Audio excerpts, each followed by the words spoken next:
Hoje é 6 de dezembro de 2017, antevéspera de um novo Natal, no Brasil e no mundo, evidentemente, que é ciclópico esse mundo, e notícias importantíssimas ontem perdem relevo 2 ou 3 dias depois. É o caso, por exemplo, do submarino argentino, cuja submersão ocupou páginas e páginas de jornais, mais noticiário plurimo de televisão. Até se chegar à conclusão de que os moços habitantes daquele antigo charuto de aço estavam realmente sacrificados. Acabou-se. Passe-se a outra tragédia.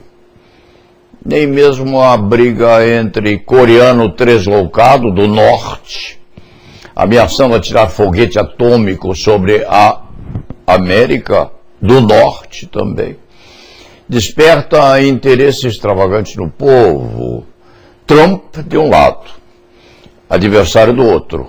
Eles brincam perigosamente como se fossem moleques de rua, até que um há de cuspir na cara do outro. Daí fica fácil o extermínio de milhões e milhões de pessoas, envenenando seu globo terrestre, se alguma coisa sobrar dele, por milhares de anos. Funciona assim. O cronista leu em algum lugar, não se lembra de onde, uma resenha do edifício Empire State, construído em Nova York, lá pelos idos de 40, 45, creio eu. Consta que 30 pessoas ou mais daquela época em diante se atiraram daquela altura, sabendo que aquele prédio era o mais alto do mundo. Não é mais, mas já foi. Rodeando a história dele, há aspectos dramáticos, sim. Foi uma mulher que se atirou do 86º andar, tentando matar-se lá embaixo. Ventava muito e a ventania pegou a suicida no espaço. Devolveu o corpo ao andar inferior. Salvou-se a criatura entrando pela janela impulsionada pelo vento e lesando somente a bacia. Lendo a notícia, com certeza, um devoto diria: Deus não a quer ainda. Aliás, Luiz Fernando Veríssimo, com quem até hoje o cronista procura aprender a escrever, criou uma personagem chamada Cremilda. Cremilda é a morte. Não li bem aquela crônica, mas parece que o apelido da bruxa, ou seja, aquela que nos espreita permanentemente pelas profundezas da vida, o apelido parece que é Cremilda. Este escriba é pintor razoável, todo mundo sabe disso. Assim deu forma à criatura, até que não foi feia. Não ficou feia, basta vê-la abaixo. Volte-se aos noticiários. Luiz Carlos Cancellier de Olivo, reitor da Universidade Federal de Santa Catarina, matou-se em 2 de outubro deste ano, após ser solto por despacho judicial. Fora encarcerado lá no sul do país, em Florianópolis, em diligência encetada por 115 policiais federais, encabeçados pela delegada Érica Mialak Marena. Essa doutora havia sido coordenadora da Lava Jato em Curitiba e depois dá ouvidos moucos em Nova York. Em Nova York não, em Florianópolis. O assunto foi divulgado inclusive pelo jornal O Estado de São Paulo, domingo, há pouco, dia 3 de dezembro. A delegada teria agido com espetaculosidade, como acontece.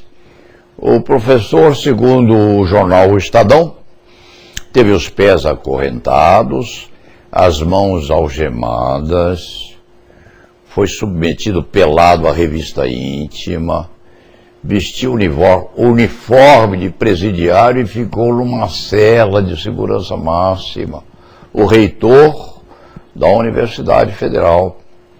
A sua prisão foi relaxada 30 horas depois, mais ou menos. Mas, em 2 de outubro, Cancelier, aos 59 anos, pulou de um andar elevado num shopping, esborrachando-se no chão de cimento. Vale aqui, sem querer fazer drama, mas fazendo drama, a expressão de Chico Buarque de Holanda: morreu na contramão, atrapalhando o público. Isso está em construção. Meu amigo Roberto Delmanto, com quem, a exemplo do irmão Celso Delmanto, de quem tenho e temos muita saudade, escreveu há alguns dias, o Roberto, uma crônica sobre um pedacinho da Revolução Francesa. Aquilo era terrível, bem se sabe, os nobres dentro de carroções expostos ao populacho, aos velhos, às crianças, às mulheres histéricas, antes de serem executados. Aliás, Maria Antonieta, antes de perder o pescoço, trânsida de pavor, encostara-se numa parede ou muro, uma reentrância qualquer, fazendo xixi no chão, agachada. Sabendo-se todos que este é um dos reflexos das emoções fortes. O cronista antigamente fazia muito júri. Havia um colega, excelente tribuno, acometido por esse e outro sintoma, essa incontinência, antes da sessão de julgamento no Tribunal Popular. Ele viveu anos assim. A cada júri, uma incontinência urinária ou uma deficiência intestinal. Não se sabe a medida do terror imposto ao chanceler da Universidade Federal lá em Santa Catarina, quando foi preso, despido e exposto à visitação em território pequeno, mas seguramente com muita gente em volta, e depois vestido num uniforme laranja de recluso penitenciário.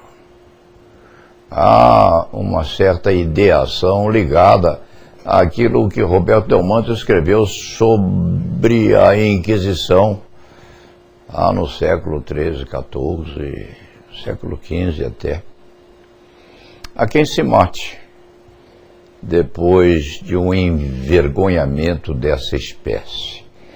Uma ofensa à honra, à dignidade, à respeitabilidade, enfim, que já provocou muita morte no passado. Às vezes acontecia o inverso, o ofensor recebia um balaço no coração ou no rosto. Houve no mundo político japonês a se matar no próprio plenário, quando processado por corrupção. Quem leu Shogun lembra de Mariko-san, a heroína. Salva milagrosamente à última hora quando se preparava para praticar o seppuku. Um assistente atrás, o sabre levantado a um sinal de indecisão da suicida. Relembre-se, para finalizar, o episódio de Slobodan Praljak, bebendo veneno que alguém lhe deu lá no Tribunal Penal Internacional de Haia, depois de ser condenado a 20 anos de prisão por crimes de guerra, cuja autoria ou participação ele negava. Tocante ao reitor da Universidade Federal de Santa Catarina, o resultado do inquérito provavelmente será o apontamento de transtorno psíquico relevante. Em outros termos, uma deterioração deterioração psíquica, levando ao resultado fatal. É assim, se o indivíduo se mata, está psiquicamente deteriorado. Se resiste, vive e sorri, é um sem vergonha.